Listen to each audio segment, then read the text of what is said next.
Hello and welcome here at another episode of EAO's Just Ask Live, your monthly appointment with a leading expert in implant dentistry. My name is Gerrit Heijkoop and I'm the host of this EAO channel. And tonight we're going to try to answer all your questions about fixed implant prosthodontics. And to do so, I'm very honored that tonight I'm joined by Professor Irena Sailer, who is the head of fixed prosthodontics and biomaterials at the University of Geneva, who is an honorary professor at the prosthodontics department at the Aarhus University in Denmark, and who is the editor of the EAO prosthodontics publication, the International Journal of Prosthodontics. Irena, that's a mouthful. Welcome and good evening. Good evening, Gerrit. Nice to see you. Great to be part of this session. Yes, finally, it's the sixth edition of the EAO Just Asked, and like all the other times, I welcome all our viewers from all around the world, and it's an interactive bit. If you're here for the first time, we have this great edition that I now invite you all to let us know who you are and where you're watching from in the live chat, so we can see that everything is working and the questions are coming in. And we already see some first people doing that. Thomas Gasser is joining us from Zurich. We have Mustafa Hussain again from Iraq. Mustafa, welcome back again. You've been to multiple EOs just live. We have Alberto Sogado, the first participant from Spain, joining us. Christopher Appelgris from Sweden. So there's our first few attendees tuning in. Welcome, everybody. We're glad you're with us. Irena, we're going to talk about fixed implant prosthodontics, talking about digital workflows, materials, and all the stuff that we need to know. And as a tradition, why don't you kick us off with a little general introduction into this topic and make us understand what it is we're talking about tonight? Well, thank you very much, Gerrit. And I would like to also welcome everybody online tonight, taking time to be together with us and discuss with us. It's really great to have this opportunity to do this fixed implant prosthodontic session in Just Ask. And as you've seen in the ad that has appeared online and also through email, the topics that we're going to cover is what type of new workflows are we using in fixed prosthodontics currently, and how do they change our daily life? How do they change the way that we select also the materials and the way we do prosthodontics on implant, monolithic or veneered? We will discuss also the current evidence of all these novelties, and then maybe also go a little bit more into details of screw retained, cemented implant restorations, complications, handling on complications. It just depends what your questions will be. Exactly. We'll interrupt you at any time if there's any questions coming in. So far, just more greetings from Turkey, from France, from Austria, from all over Europe so far. So let's see who we get. Please go ahead. I think it's a great concept to do it online like this, specifically in these very difficult times with coronavirus. I think we're on the perfect right track to interact with each other without any danger. Exactly. Everybody is safe. Yes, exactly. So what I'd like to introduce this topic with is, I would say, a very current concept that we're applying quite regularly at the university that we're teaching like this. You see that this patient has lost a posterior tooth in the maxilla. At this moment, we're not seeing your screen yet, Irena, so please kick it up. Wait a minute, I have to go because back. You've prepared some example cases for us to talk us through. Yeah. In the meantime, very exciting, we have a viewer from Japan greeting us. Unfortunately, I cannot read out the name because I don't read Japanese characters, but very welcome, and I think it must by now be very early in the morning over there. Well, it doesn't let me share my screen. Let me see. Oh, yeah. Try again. Yeah, I will try again. Share the screen. And yes, there it is. Okay, super. Working. Let's go back to this presentation. Yes, so there we are. This is what we just discussed. The topics. Yep. You see a lovely view of Geneva in the background. While I'm in Paris here, surrounded by the presidents of EAO on the wall. This is, I would say, a nice representative case to start with, where you can see that the patient has lost a molar in the upper jaw. The tooth was replaced with an implant because that was the perfect indication for an implant. The neighboring teeth are healthy, and we will not touch those. Prosthodontic diagnostics has been performed, and according to the prosthetic goal, the surgical guide was fabricated by the laboratory to place the implant in the proper three-dimensional position in a prosthetic, I would say, with a prosthetic aim in mind. And then in the same surgical session, already the impression of this implant has been taken with an optical impression device, which is a technology that is not using powdering anymore. So you can apply it also during the surgical intervention by placing a scan body on top of the just placed implant and scanning the site with this intraoral optical impression device. And while the implant can now heal transmucosally in this case, which you can see on the right, the laboratory receives the file to already prefabricate the restoration. And you can see that in this case, everything has been performed in a virtual environment. So technicians today are using more and more digital tools to develop not only the three-dimensional view of the teeth on the screen, but also to plan the restoration three-dimensionally, to plan it according to the prosthetic goal. And I don't know if you can see my mouse that I'm turning around an image here. Yeah, we can. You can see that this is an implant analog, a virtual implant analog with a virtual implant abutment and the three-dimensional contour of this restoration, which then can be milled out of a block of ceramic. And in this case, it's Zirconia ceramic. And it's done by a machine, again, not manually by the technician.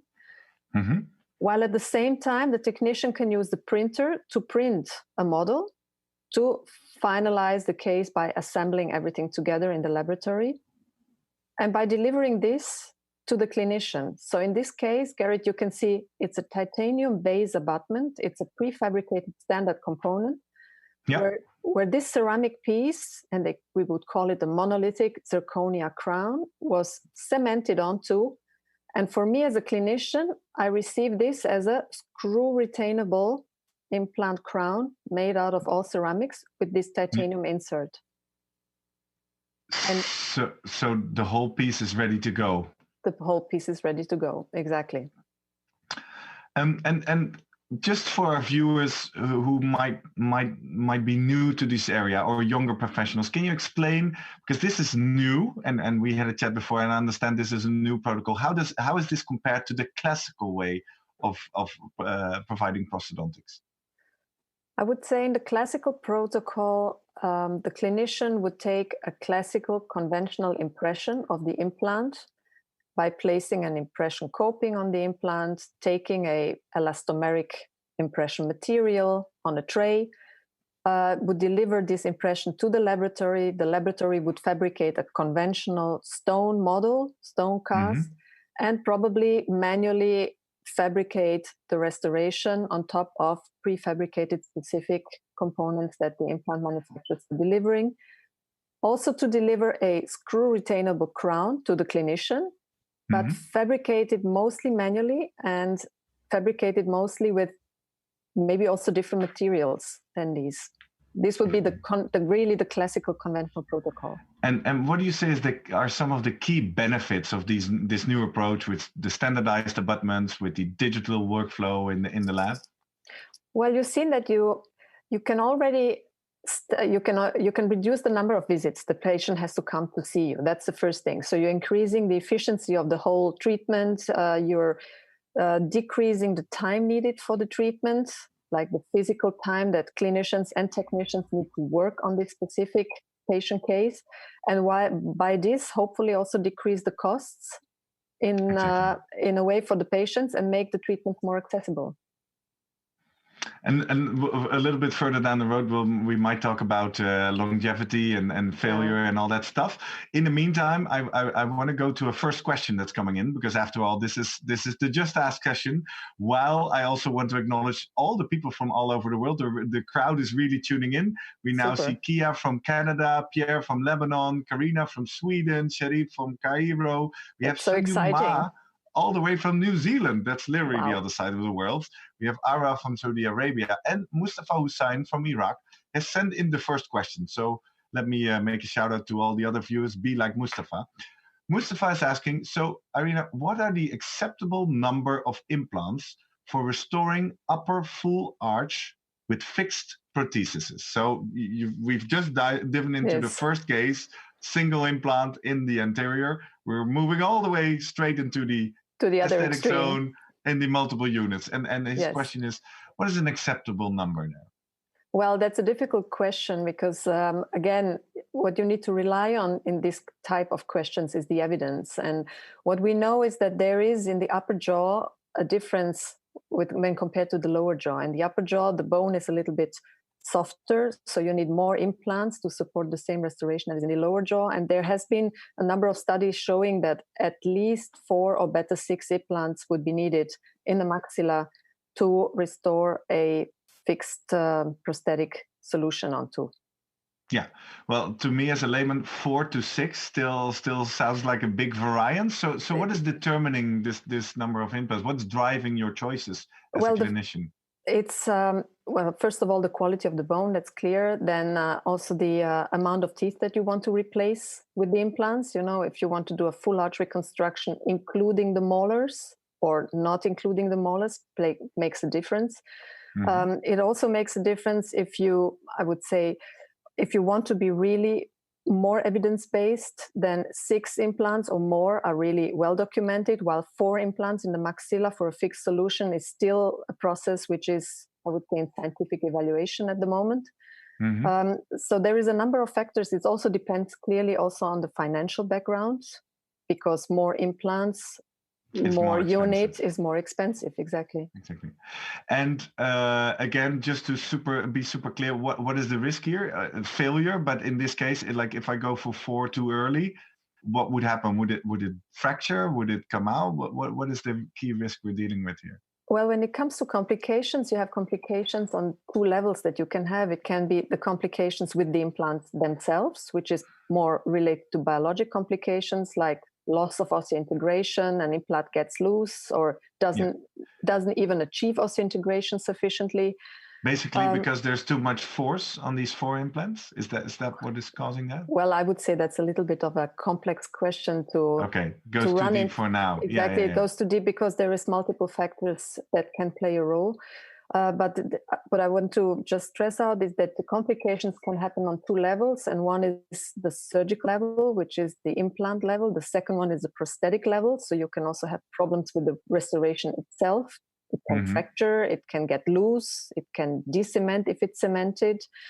It can have superficial ceramic chippings. So there is a number of technical complications that you can have with the restoration and the biological problems. So it's multifactorial. Yeah. So and the summary is it's 4 to 6. 6 is based on evidence so far. 4 is in some cases applied, but it's still a new development. That's where we are right now. The all-on-4 concept is definitely extensively being, I would say, elaborated in studies at the moment.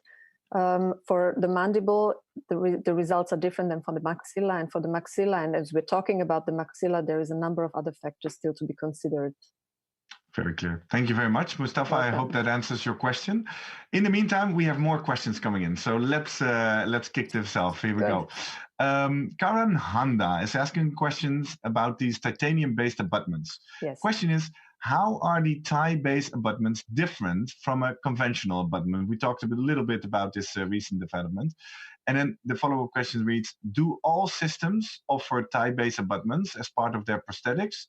And if not, what are the alternatives? I'm not sure if all systems offer titanium-based abutments, but most of the implant system, at least the well-established and well-documented implant systems, offer titanium-based abutments today.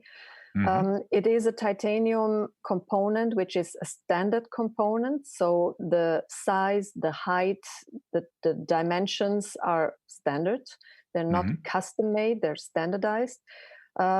They connect to the implants in a prefabricated way, while the part which bears the prosthetic is just a tube where the reconstruction is cemented onto.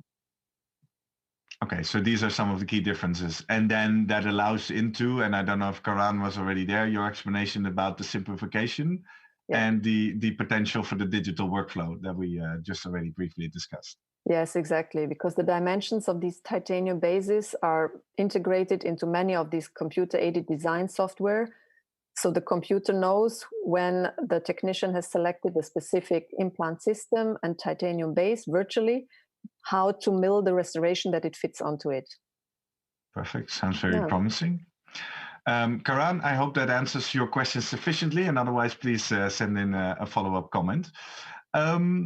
Next question is from D Leg, and I'm trying to look up. Oh, he or she. That doesn't tell, right? If you're named like that, from the UK. And the question is, what is the prognosis of implants with no keratinized tissue, I should say, around them? So let's start at the basic. What is the role of keratinized tissue here, and what do we know about the effect of that on the prognosis? Well, the prognosis, I think that what D is pointing on to is the prognosis of the implants. If the tissues, the soft tissues, are stable and well adhering, like the keratinized tissues are, or if they're not, which means that they're moving, they're mobile, and they're sort of the seal towards the implant is different than when it's a keratinized tissue. There has been, I would say, a little bit of upcoming evidence in the literature that the keratinized mucosa may be playing a role in decreasing the risk, or the presence of the keratinized mucosa may decrease the risk for periimplantitis because of the fact that the tissues are more stable, they're more adhering, and therefore the biologic seal is a little bit more stable. But it's again, keratinized tissue question, yes or no, has not been fully confirmed yet. It obviously clinically plays a role because the tissues are more stable, easier to clean, and more comfortable for the patient. Exactly. But that is related to the topic of periimplantitis, which is the main topic of our next EO Just Ask Live. Mark your calendars, April 6th. We're talking to Brenda Mertens, who's actually watching right now, I noticed. Is there a role of the soft tissue in relation to the outcome of the prosthodontics, or is there no effect at all? Well, yes, you can say not the soft tissue is playing a role for the prosthodontics, but the prosthodontics may play a role for the soft tissues. Because, please explain. Because the prosthodontic part, which you place on the implant, is coming out of the soft tissues like a natural tooth would come out of the soft tissues. So it's transferring the cross-section and the diameter of the implant, which is round and standardized, by the prosthodontic part into a natural cross-section, which is called the emergence profile of the restoration. So the restoration comes out of the mucosa and looks like the tooth would look like, while the implant itself is always in a standard diameter, always in a standard shape, which means that the prosthodontics and the way the restoration is shaped above the mucosa and beneath the mucosa is significantly influencing the aesthetic looks of the mucosa, like the right shape and the right scalloping. The prosthodontics supports the tissue around an implant. And the color of the prosthodontics or the color of the restorative materials can also influence the color of the soft tissues. Because if you have a grayish material, it can shine through thin soft tissues and it can lead to aesthetic disadvantages in this. Or if the restoration is not ideally shaped, it doesn't really mimic the tooth shape, the soft tissues will never have the nice aesthetic looks that they would have if the restoration would have the natural shape. Exactly. So that's where the effect comes in, and that's where the lab technician, I guess, in his design needs to take that into account. Yes, exactly. Either virtual or manual design, that's a very relevant parameter. Perfect. Thank you. In the meantime, the questions are rolling in, so let's follow them up. I have a question from Kia and a follow-up question already, but I see both of them, Kia, so let me read it out. It starts with a nice greetings, Professor. Hey. In your opinion, are we able to take reliable digital impressions for fully edentulous patients to be restored with an implant-supported fixed reconstruction? And then the addition is, if the implants are not severely angulated. So let that sink in a little bit. Yeah, where are we in the case of edentulous patients, which is often more difficult even because there's nothing to base off? Yes, I would say with the current technology, irrespective of intraoral optical scanning device that you would use, none of the system delivers sufficient accuracy that you can take an intraoral optical impression of let me say six implants in a edentulous patient, and out of this file fabricate a splinted one-piece CAD/CAM reconstruction that you can just screw retain on it. So the implants are not, I would say, represented in the virtual file exactly accurately in the same way as they are in the clinical situation. So I would say for now it's not possible yet. Yeah, it's maybe a little bit too early. Yes. The development needs to need to be more refined in order to be there. So I guess that's a clear tip and clear advice, right? It's too early to go to fully edentulous patients. Thank you for the question, Kia, and I hope that answer was clear to you. I noticed that some of our viewers get a little bit off topic, Irena, but let's see how far we can manage. And if you say, well, this is no longer where I go, because here I see a question from Florin Murisan coming in. He's from Romania. He's asking, if you do a socket shield on a frontal, so on an anterior situation, do you do immediate loading or a healing abutment, or it depends? And if it depends on what? Well, this is not exactly on the topic of prosthodontics. No, I would say that's not my topic. I would say that is really a surgically relevant topic for somebody who is really focusing his Just Ask session on this, because this is also, again, it's too complex. If we go into this discussion now, we can not follow up on our topic. Sorry. Clear. No, that's all clear. But I wanted to make that a shared judgment and not to make that call by myself. So Florian, thank you very much for your question. But let's stick around for another session on that one. Then we have Helge Oiri. He's from Norway, and his question. It's a long read. Let's follow along. Yeah. So segmentation of 12-part bridges in edentulous jaws? 8 implants and 4 3-part bridges in max, and 6 implants and 3 bridges in the mandala. 3-part, 6-part, 3-part in the lower jaw. Galucci.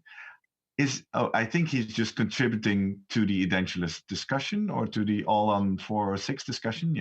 Yeah, he's contributing to this discussion, and this question is quite relevant. Segmentation, yes or no?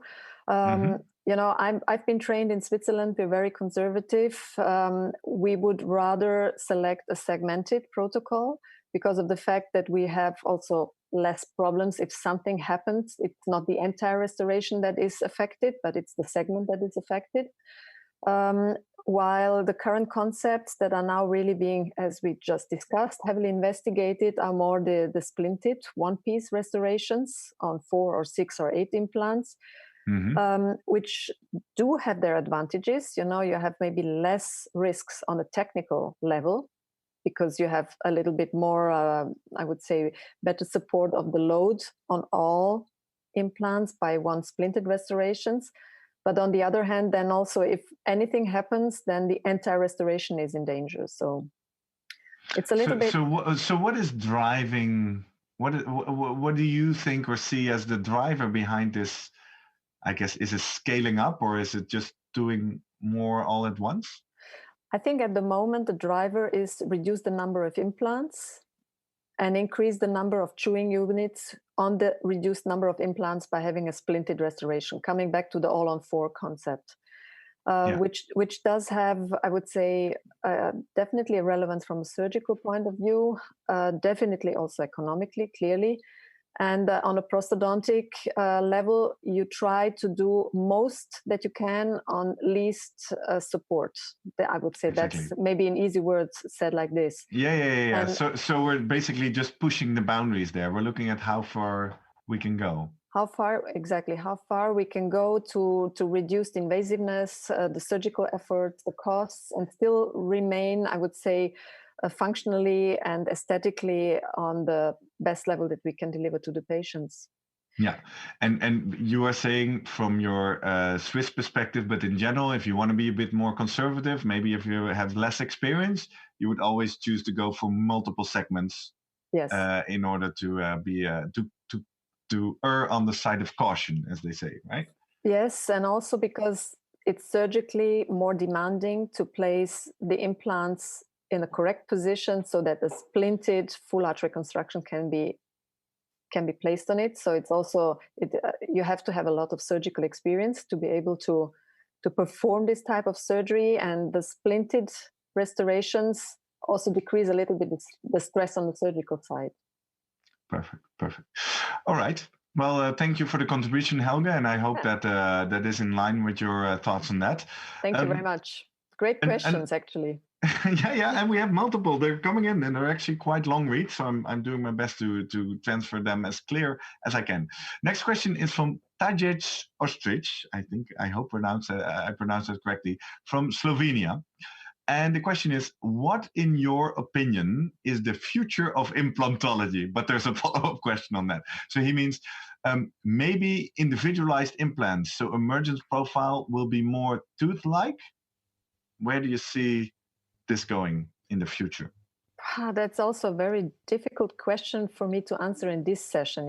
It's the customized, personalized dentistry and medicine is definitely a direction where the whole area is moving into. You see, you have, I would say, the technology available now today to plan specifically for this specific patient, for this specific site, the ideal piece. It can be a piece of bone regenerative material. It may be one day a piece of soft tissue that you want to replace.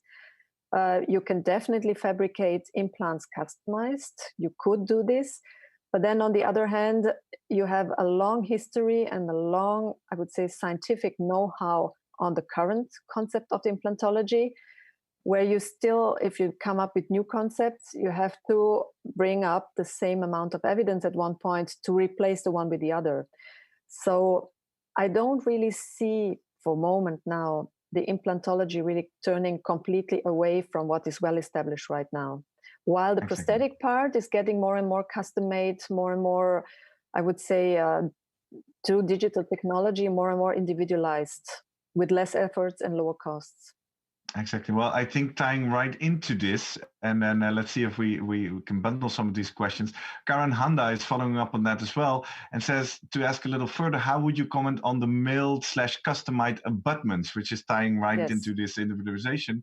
Where is their area of application different from the titanium-based abutments? I think you've just answered this question as well, right? And it's very clear. Not really. I think that this is a really very good question. It's a very relevant question because it's clear that now with this new titanium-based concept and these milled crowns that look like a tooth, like coming out of the soft tissues already in the right shape, you ask yourself, but where do you need the customized abutment for now? Because this is just a standard piece and you mill the whole thing.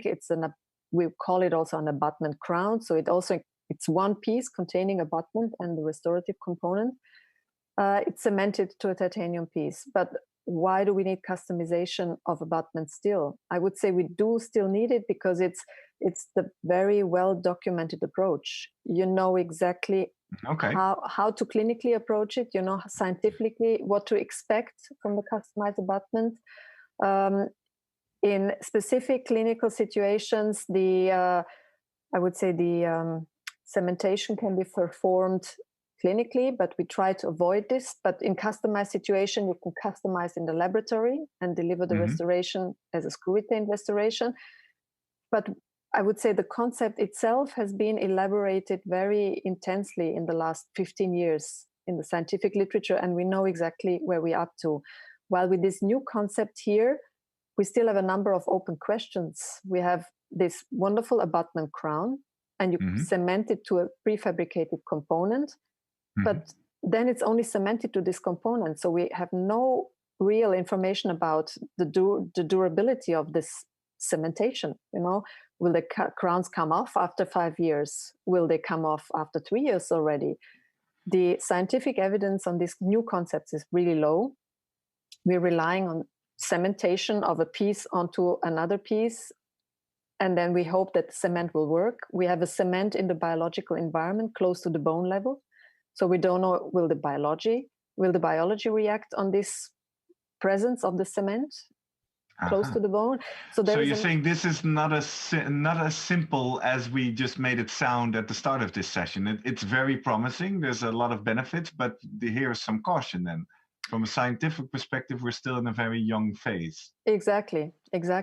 So if you want to really be evidence-based and you want to deliver restorations on implants to your patients, the customized abutment approach with the restoration on top of it is a very well documented approach. You know how to do it, and you know what to expect with. While here, continue. While here we don't know. Exactly. So what? Let's translate that into our clinics. What does that mean then? If we get all excited by the standardized tie-based abutment, we get all the digital workflow and the reproducible crowns. These risks that you just mentioned, the uncertainty about the cementation, the uncertainty about the long-term results. What does that mean in my clinic today? What do I need to take care of? Well, you need to inform the patient. I think the most important thing is to inform the patients, listen, this crown is cemented to this piece, I'm screw retaining it onto your implant, but the cement may become loose after a while. And we don't know this yet. We don't have exactly the long-term experience that we have with the other types of restorations that we've done until now. We also, I would say, reduce the costs at the same time, you know. Exactly. And if the crown comes loose, yes, it's not convenient, but it can be re-cemented again. You know, you have to come back to your practice, but you can re-cement the crown. If the crown fractures, it can be milled very easily, just refabricated exactly the same way as it looked like. So I would say we're moving into different type of implant or dentistry, prosthodontics in general. We have more reproducibility. We have maybe an easier access to this type of restorations because, you have technology. Technology fabricates the crown for you, and the piece to screw retain it onto the implant is prefabricated. And at certain points, you know, while reducing the costs, increasing the efficiency, we have some open questions that the patients today have to accept. Exactly. So yes, we're moving into exciting times, but we introduce uncertainty. Would you say the uncertainty is so significant that we would advise patients to come in more frequently for follow-up, or is it in general it's good practice? No, I think it's good practice, and you know, it has not been scientifically well documented yet, but this concept of titanium base and this type of restoration exists since 15 years or maybe longer for some implant systems that came up with the idea very early. So I would say clinicians are using it for a long time already, not just on a wide basis like today. Everybody's talking about it. Exactly. Clear. Well, thanks for clearing that up. Now, where are we? Because we have multiple questions. Let's catch up a little bit. DLAC is asking, I would like to ask how to take a digital impression for definitive impression for new implants without tissue collapse and ensuring good tissue contour is captured, especially in the anterior implants. Again, this is... that's a very specific question. If it's an anterior implant and you want to avoid tissue collapse, you have to be fast. Exactly. That's it. Yeah, you just have to be fast. So within some specific implant, intraoral optical scanning systems, you take out the provisional or the healing abutment and you take a first shot of the soft tissues. Immediately. And then you can take your time. You can mount the scan body while the tissues are slowly collapsing already. But the first shot is the one that is relevant. And it's then combined with the second scan where the tissues are not the same anymore, but the software knows not to deal with it, but the scan body is the reference for the position of the implant. Exactly. Just be quick and take an immediate scan. There you go. Yeah. Catching up. Next question. Kia is appreciating the answers. Thank you very much. New question. The multi-unit abutments, are multi-unit abutments of any benefit, between quotations, any benefit, when restoring full arch fixed reconstructions if the implants are parallel? If the implants are parallel, I would say no, because you increase another screw that may become loose because you have a multi-unit abutment that you screw retain into the implant, and then the restoration that is fixed on top of that. So you're increasing the amount of technical problems. And if the implants are really parallel and you don't need them, the multi-unit abutments, we would recommend to go for just direct connection to the implants. Super clear. This is making up time. We're working our way through the bottom of the list. Thank you for the questions. And welcome to all our new viewers. We are doing our monthly EO Just Ask Live with Irena Sailer, and we're talking about fixed implant prosthodontics. Every now and then we get a question a little bit off topic, but we try to stay on course. We have Ilker Sözer from Turkey. He's asking, a maxillary full arc implant, 4 or 6 support prosthesis used zirconia abutment.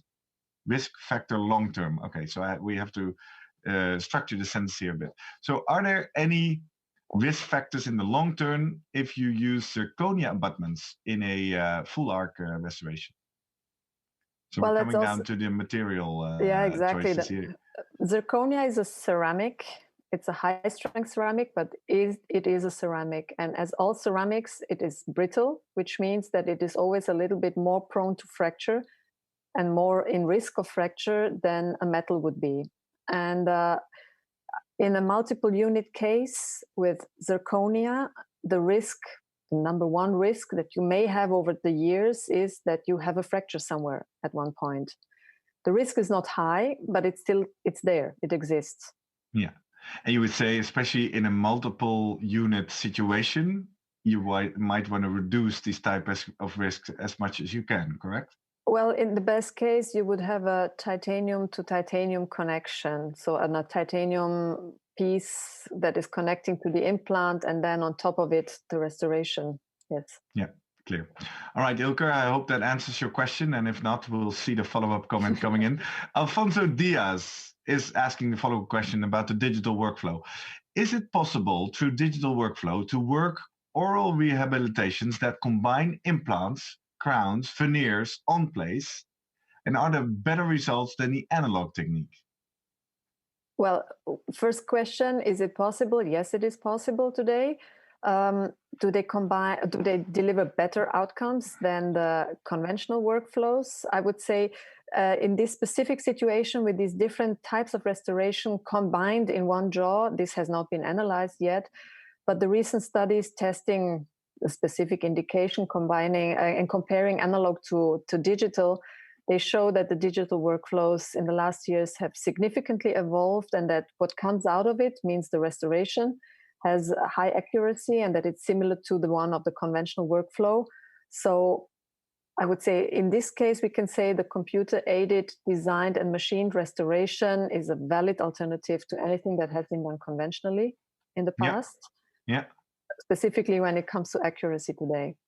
Exactly. But to this full complexity of this question, this is a multifactorial question, right? So you say these factors haven't been combined yet to be scientifically tested. Well, you have implants and then you have teeth. The teeth, you have to prep the teeth to receive these restorations. And it depends very much on the quality of the preparation, what the outcome of the computer-aided machined restorations will be. So that's why I say it's so multifactorial that you cannot just say like one sentence covering all these different questions that were raised in this specific case.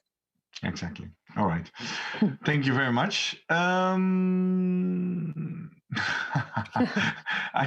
Well, as you see, I'm live with you, so I'm not reading ahead. I see a very funny, well, why don't we take it? We're live anyway. A little off-topic question. Are you good for it? We mentioned when we started how we're also safe in our physical own environment, not traveling altogether. So Sharif Ayman is asking the out-of-the-box question: what are the cautions with the coronavirus for a dentist? Let's do a brief one on that. What is your take on that? Wash your hands, disinfect your hands. Don't let your patient sneeze on you, and put on a mask while working on patients, and gloves. Exactly. And I guess the spit cough. No, let's not get too funny on this. There's serious precautions in place by the World Health Organization, and they apply to dentists as well. Right? Yes. Yeah. I guess you're in a high risk environment when you're that close to someone. Well, definitely. There's a comment from Helga on our discussion about the customized abutments. He says it's not in a not perfect placed implant, a customized abutment will give better support. So that's exactly. just an addition to what we were talking about. That's a very good comment. Yes. Thomas Gasser is asking the following question. Dear Irena, just a thought, he's saying, I think. Are splintered reconstructions really that much of a hassle if one of the implants out of the 6 is failing? We could just remove the implants, but keep the prosthetics the same. So we earlier, for those who joined later, we were talking about this discussion of segmented or full arch restorations, right? And one of the things you mentioned, if you have multiple units and one of them fails, you have a bigger problem. Well, it depends on where the failure occurs. If the implant fails, it's a different thing than if the prosthesis fails. If an implant fails, I agree with Thomas, absolutely. And hi, Thomas. Greetings here from the EA office in Paris. If the implant fails, I would say the problem may not be that large. It depends on which of the implant fails. If it's one of I would say the posterior implants, and all of a sudden you have a long cantilever within the reconstruction because the implant supporting this part failed, then it may become a technical problem over time, depending on what restorative material you used. So it's clear that, if you have 6 implants and you lose one, it's not such a big problem if the implant is somewhere in between. But if it's an end-to-end implant, it's a different thing. And then again, if the restoration has a chipping somewhere, then the whole restoration is a problem and not just a segment. Exactly. So in short, yes, it could be possible to reuse the restoration, but there's just more risk factors involved. That's basically what you're saying. Yes. All right. We were talking quite a bit already about the digital workflow, the opportunities, the imaging. Karan Handa, very active tonight, sent in another question and says, with your experience of digital dentistry, what would be your word of caution as far as the clinical aspect of digital dentistry is concerned? So what are some of the risks that we need to take into account when we're working digitally? Well, maybe one of the risks is that we buy an intraoral optical scanning system, and it's not the ideal system for the type of patients that we're treating mostly. That's maybe one of the limitations that we have today. We do not have one really universal ideal system for all the indications that we would like to cover. So it depends a little bit on the workflow in the practice. What type of patients are you treating? What type of restorations are you mostly doing? Which will influence which type of intraoral optical device and also associated workflow is the best for you and your specific practice setup to really amortize the best. Exactly. So it's not a simple one size fits all. You really have to do your research into these different solutions. Yes. Until today, yes. But I think this will change over the time, Exactly. Clear. Well, very clear and a good aspect to keep in mind. Question from Florin Murasan. Then again, we saw him again earlier from Romania. Now talking about cementation. Yeah. Do you do hot cementation in the lab? Is just his short question. What is your opinion on that? I don't know what a hot cementation is, to be quite honest, but we try to do all the cementation procedures as much as possible in the lab with the standardized conditions. In general, right? You taught me in advance. In general, we don't want to be cementing near intraorally. Exactly. So that's a general comment on that. Yeah. In the meantime, Kia is super thankful and clear. Your answers are very clear.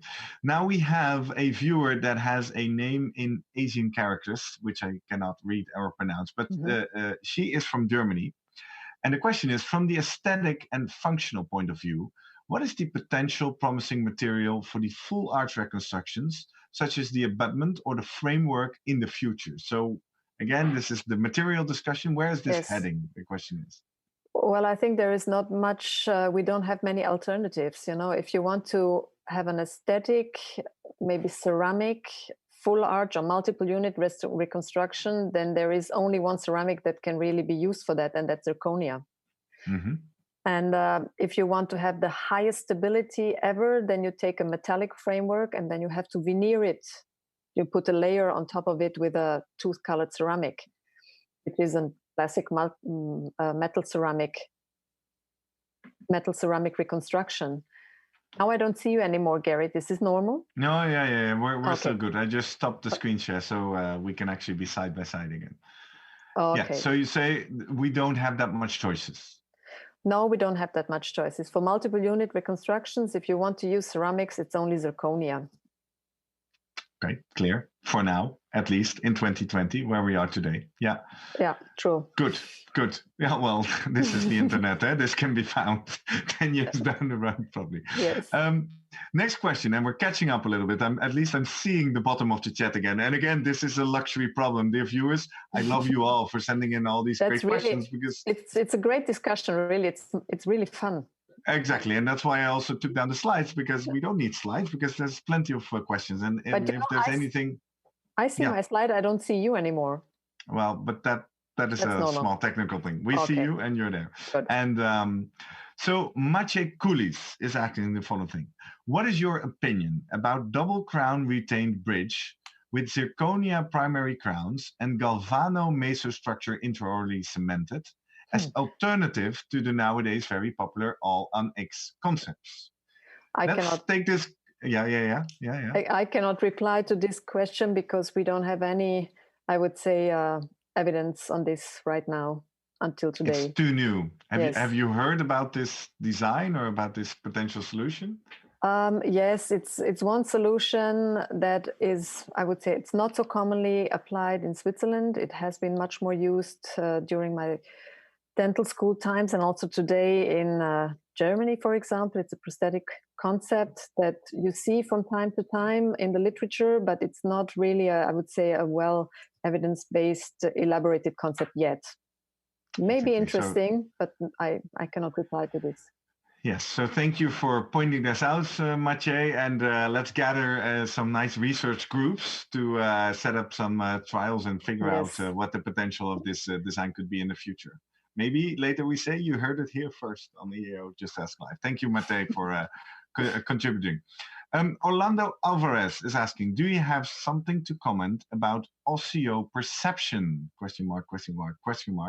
And the need to preserve posterior molars in full arch cases? I cannot comment on this. Short answer is no. So just for our viewers that don't fully understand the question, what is the dynamic here? What are we talking about? That's exactly the point that why I cannot really reply to this question. I don't know exactly what Fernando wants to ask. With tooth supported restoration, I think there is clear evidence that the replacement of molars is not needed to remain 78% or more of your chewing ability. Your two premolars are more than enough, and the concept, you would call it the shortened dental arch, so you would not replace molars with the prosthetic restoration. With respect to this specific question, I don't know what Nano really wants to point out, so maybe he can be more specific so we can come back to that question. I'll keep an eye on the... okay, here he is already. Okay. His additional comment is, it's to preserve the periodontal information and to prevent parafunction. Oh, no, I don't think that we can preserve the periodontal, I would say, information, because an implant is an osseointegrated device, which means it doesn't have a periodontium at all. And we know from early studies from Christoph Hämmerle and also from the Bern group that the perception of an implant is 8 to 9 times lower than the one of teeth. So the whole concept of preventing parafunctions through implants, it doesn't completely, I would say, it's not correlated the one to the other, because parafunctions, bruxism, they have a different origin than the perception of the restoration of the perception of teeth. They have, that's again a multifactorial thing coming up with stress, with different factors that can lead to bruxism. All right. Well, thank you for commenting on that. That was his question. Can you comment on that, Orlando? I hope this helps. Again, our list is growing quickly longer, so let's move on. Lucrezia Holtzman from Italy. Yes. When considering zirconia restorations, do you have any specific tips to limit the amount of occlusal touch-ups during delivery which could create surface roughness. Yeah, Again, if you want, take us to the base of this question. So occlusal touch-ups, and what is the problem here? The problem is if you receive the restoration, you place it in the mouth, you ask the patient to close, and the patient says, oh, it's too high. It's not comfortable. And so you have to start grinding to adjust the occlusion so that the patient feels comfortable with the restoration.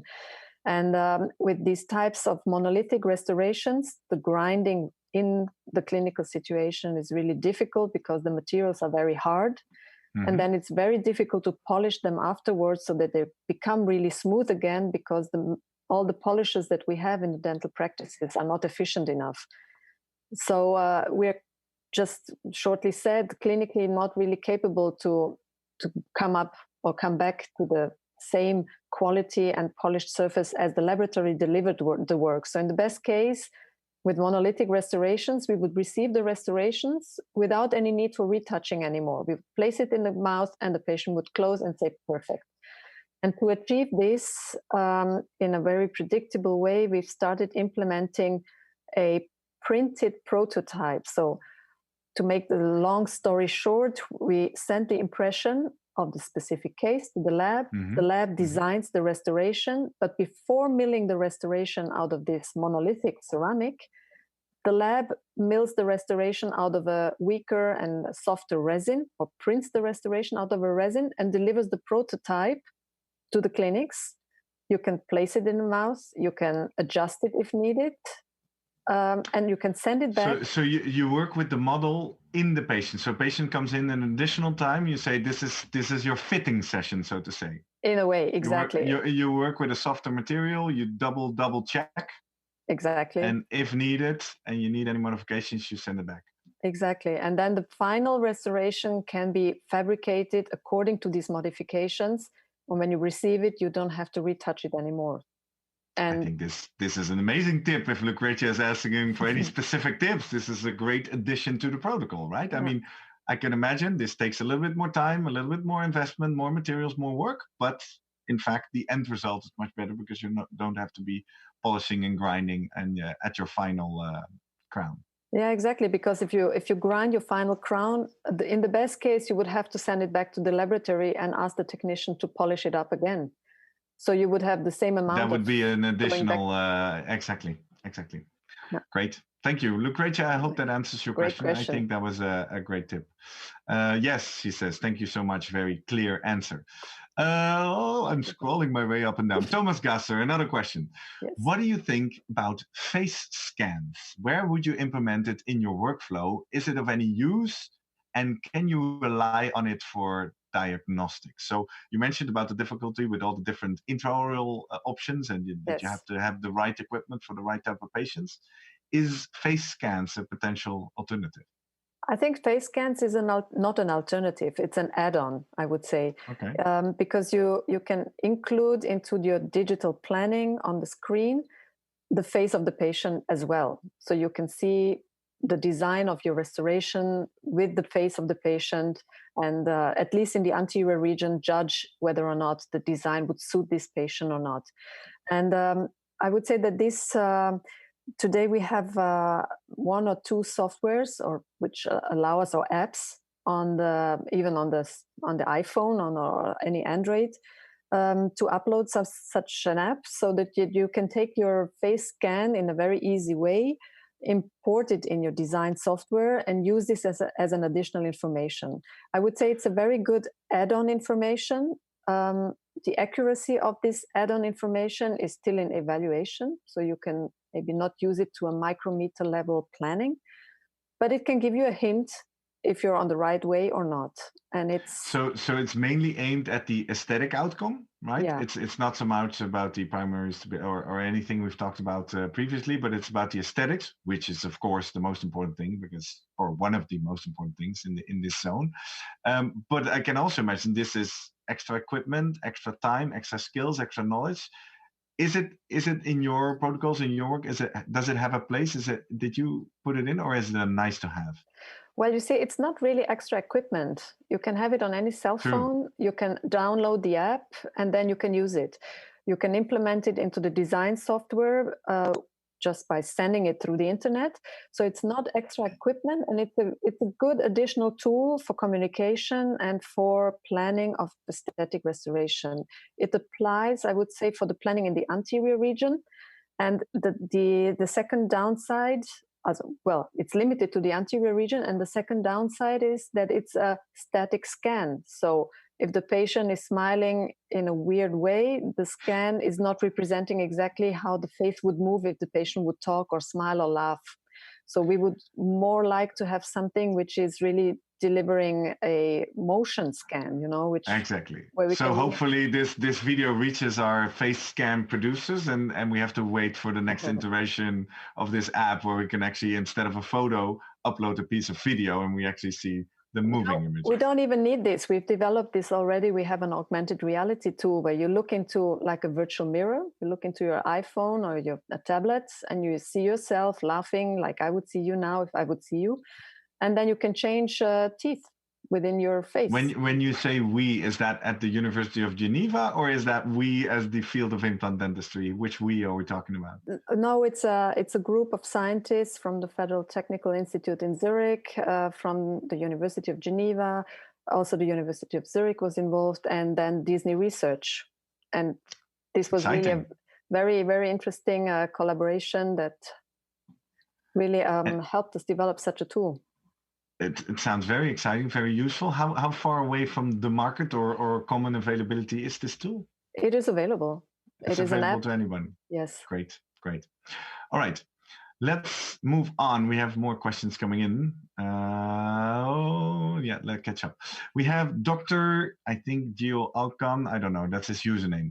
What is your opinion about planning lower all-on-4 plus upper 6 implant, mutual porcelain splinted bridge? Still following? Should both jaws be the same planning, or one jaw metal ceramic, other one acrylic? Is that okay? We would prefer to have the jaws in different materials, and we would prefer to have the more aesthetic and maybe more durable material in the upper jaw, because this is the one that is also aesthetically more exposed. Mm-hmm. While we would maybe prefer to have a less expensive and more easy to repair solution in the lower jaw. The reason why I'm saying this is that the literature really clearly shows that these full arch veneered restorations, where ceramics is combined with the framework material, they have really high incidences of chipping, so material fracture, pieces of ceramic fracturing off the framework. And the new monolithic type of restorations are not documented yet. So here we have a gray zone where we have not a really good solution. So we would prefer to have the, I would say, the more expensive and more aesthetic and more maybe also tough restoration in the upper jaw, and take into consideration the chippings, the problem, the technical issues that you may have in the lower jaw by having a resin onto a metallic framework as a veneering, which is more easy to repair and a little bit less costly. That is a very sound and clear explanation, yes. Up to the moment where we have enough evidence to say monolithic is it. Exactly. Thank you. I'm catching up. I see Alfonso Gil is with us. Hello, Irena. Alfonso here from Zurich. Yes, hi, Alfonso. What is your experience with implant restorations that return on follow-ups with infraocclusion or open contacts due to craniofacial remodeling? So let's dissect that question step by step. Well, no, it's fine. It's I would say it's a problem that we're currently maybe facing a little bit more openly also in the literature. We can see that the growth is continuing also in pronounced age of human beings, and that with the growth of the skull and the jaws, also positions of teeth may change, and this may lead to problems with implants that are osseointegrated, which do not move exactly the same way as teeth would move if the jaws continue growth. They would stay where they were before. So you can see that there is suddenly a contact point opening up just because the implant stayed where it was before, but the rest of the jaw moved on.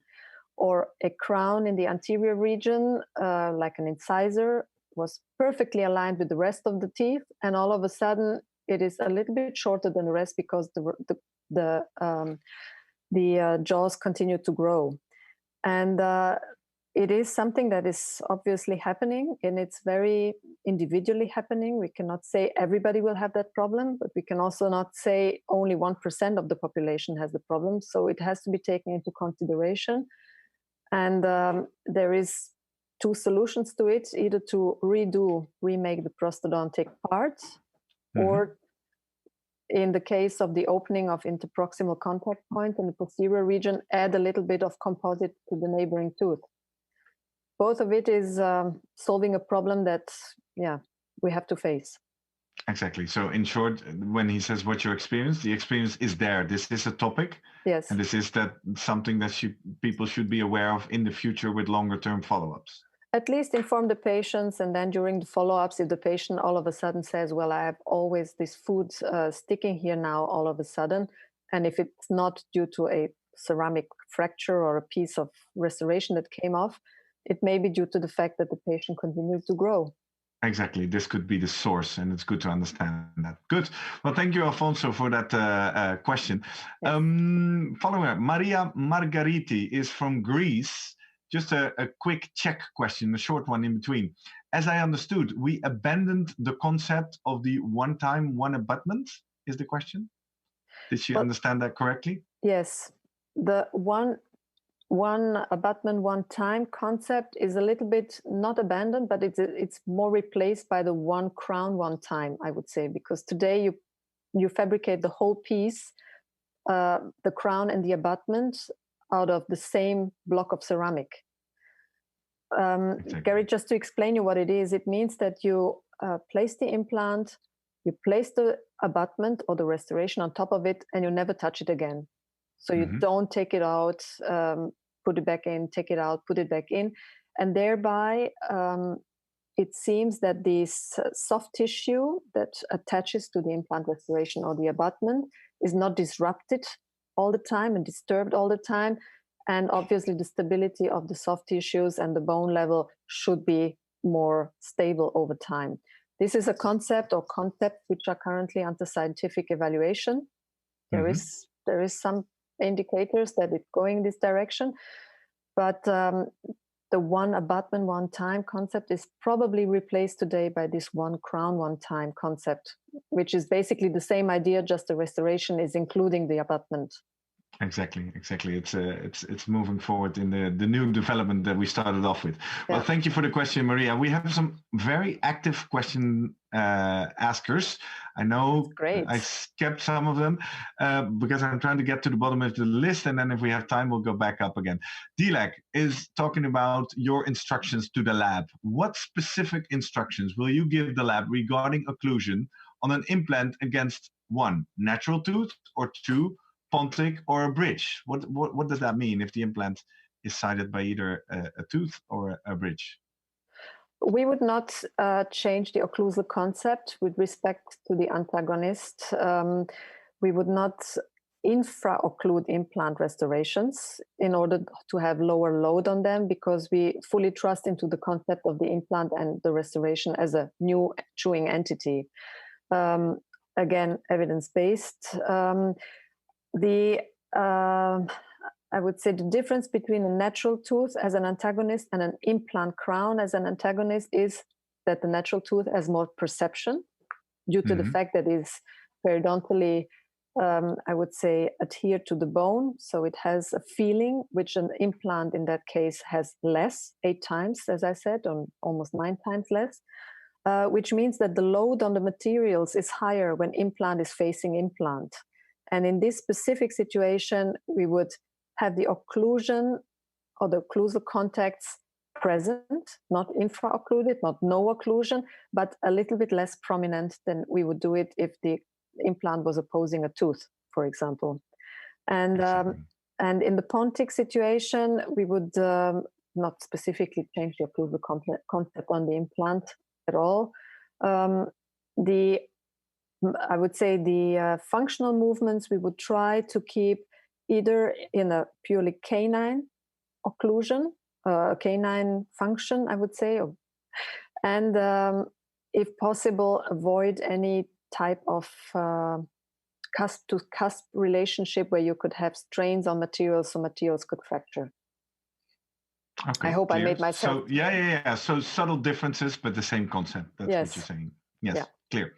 In the meantime, I'm catching up. Helge is actually Helge Øyri from Norway. I think if I read up, you're actually contributing to the discussion via the chat. Thank you very much for Helge for that.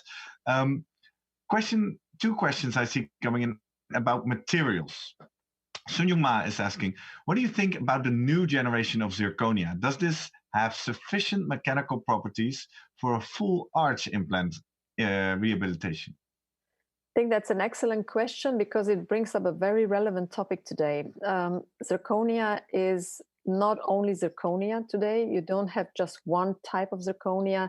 You have maybe 15 to 20 different types of zirconia per manufacturer, which means that with the with the need for monolithic restorations, the manufacturers have developed further their material to become more aesthetic, to become more translucent, to become colored as tooth colors would be, and deliver different types of zirconia for different aesthetic indications.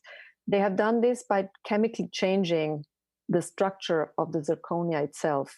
I cannot go into all depth of the material scientific background here, but you have to understand that the initial zirconia that is really well documented right now was developed as a polycrystal tetragonal zirconia, which is a specific type of ceramic structure which delivers very, very high stability due to also yttria content, but is very opaque and whitish, and therefore not really aesthetically applicable. It can only be used as a framework material. Something has to come on top of it to make it really tooth colored and aesthetic. And these tetragonal polycrystals have been modified chemically today to become more translucent, more pleasant, more aesthetic by changing the crystals into cubic crystals. Very complicated to understand without any pictures, but you may imagine that these crystals look different. So the chemical, I would say, appearance of this newer type of zirconia is different than the original one, which also leads to the fact that the mechanical properties are different. And today, in what way different though? Is it stronger? Is it no? It's less. What is happening?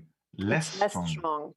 Okay. It's less strong because to become more translucent, the material crystals have to become bigger, and you have less crystals within the block of ceramic. While a very densely packed with very small crystals ceramic is very stable because it's very densely packed, but it's also more opaque, just to make it a little bit easier to understand. And today, the complexity of the whole thing is that for each manufacturer of zirconia, a huge variety of different types of zirconia are available. So you have the ones for the good stability, then you have the ones for the increased aesthetics, and the technician you're collaborating with has to be aware of the different properties of the material that he has, and has to really follow the manufacturer recommendations when it comes to indications. To give you one example, we have, I would say, a multiple unit restoration, and for this you would need the zirconia with the best strength in the best case. But I would say emotionally, the laboratory technicians may choose the more translucent, more pleasant type of zirconia, which looks beautiful when you receive the restoration, but the properties, the mechanical properties are much lower, so it may not be indicated for this type of restoration. And the consequence is that you place it in the mouth, and shortly after, a fracture happens because the stability of the material was not indicated for this type of restoration. So this is what became more complex today within the communication between the clinics and the laboratory, and we need to really be well informed as clinicians which type of zirconia was used for this specific restoration, maybe even note it down in the patient record to make sure that if anything happens, we have not selected the wrong materials and the right components were used. Exactly. So then back to Sun Young's question, it's not that simple that No. new generations of zirconia are more or less mechanical strength. It's the right material for the right situation. Yes. And it's good to learn from this that the more aesthetics might reduce the primary stability. Yeah, the strength. Yes. Yeah, clear. Thank you very much. Very You're clear welcome. explanation. We're nearing the last 5 minutes because we're already slightly into overtime. Wow. So let's see if we can tackle some more quick questions. Obviously, Thomas Gasser commented, I think that was related to our whole discussion about the face scan and the moving face scan, that we need 4D scans, he says. But that was obviously jokingly, and he gets some laughs from that. Wim Slot is with us as well. Turkur Onerkol from Istanbul is asking, in a molar restoration with a monolithic crown, is there any preference and or difference if the material is zirconium or emax? So this is again related to this material choice discussion that you just explained. In this specific case, with the emax material as well? Yeah, the emax is a lithium disilicate glass ceramic, so it's a different type of ceramic than zirconia. It is per se less stable than the conventional zirconia that we just discussed. And it's a very valid question. And there was a very, I would say, interesting systematic review by the group of the University of Freiburg for the last EAO consensus conference, where they looked into the depth of the literature on these lithium disilicate versus zirconia versus metal ceramic single unit implant crowns. And the review nicely showed that there was no difference in the outcomes. So today, from a clinical perspective, on a single implant, you can really select out of all the material options that I just mentioned, according to, I would say, the clinical situation, the budget, the need, the time. Which means that a metal ceramic crown fabricated by a laboratory technician still remains to be like the golden standard. It's the best documented, longest documented type of restoration, but it's also the most expensive one. Yeah. And if you want to reduce the cost, you may select out of the lithium disilicate or zirconia options, which you can do yourself, monolithic, even chairside with a milling machine next to you. And this is where the difference comes, because if you want to do it yourself and really reduce the time and the efforts needed, then lithium disilicate is more effective or efficient than zirconia, because zirconia has to be sintered to full density in a furnace specifically, which takes more time than for the lithium disilicate, and it's a little bit more efforts on the technical side. So lithium disilicate definitely would be, I would say, the first option on a single implant crown in the posterior and anterior region today. Zirconia, the second option, and maybe metal ceramics if there is really specific indications. Wow, super clear guidance. Thank you very much, with a scientific basis behind it. I'm going to take at least the 2 more questions, because Helge Oive now comes in with a question which I want to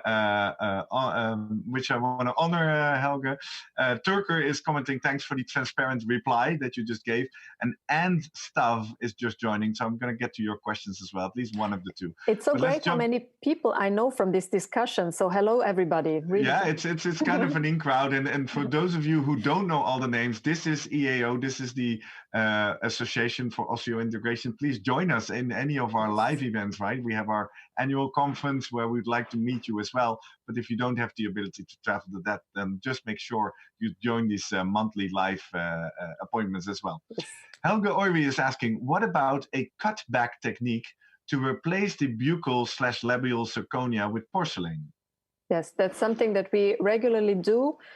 We do this in cases where aesthetics is really of primary importance, which would be the anterior region or the premolar region of the maxillae, where we would maintain most of the function and the core within the zirconia, but then place veneering ceramic on the facial to make it a little bit more pleasant than the pure monolithic zirconia would be. We try to avoid veneering ceramic as much as possible, but in the aesthetic area, it's not possible. Exactly. And in the meantime, thank you, Helge. I hope that was clear. In the meantime, I'm reading up on your questions and staff, which are much more on the implants. I'll read it out to you, but feel free to share. Well, we'll direct you to the guided bone regeneration, for example, with Isabella last month. He's asking, and staff is writing, hi EO channel and Irena. On the implant number discussion, in cases with severe jaw resorption and large interjaw distance, do you suggest short implants or extensive bone regeneration procedures? Again, this is not exactly related to the topic of prosthodontics, so I think we should direct them to one of our other episodes, right? Yeah, we can save the question for the next episodes. Exactly. Exactly. Well, and with that, we're starting to hit our 60 minutes plus 15 mark. Already. So yeah, already. And we had a ton of questions. And let me make a quick shout out. Karan, I'm aware I skipped one of your questions, but you sent in so many. So hopefully you already had some value out of this session as well.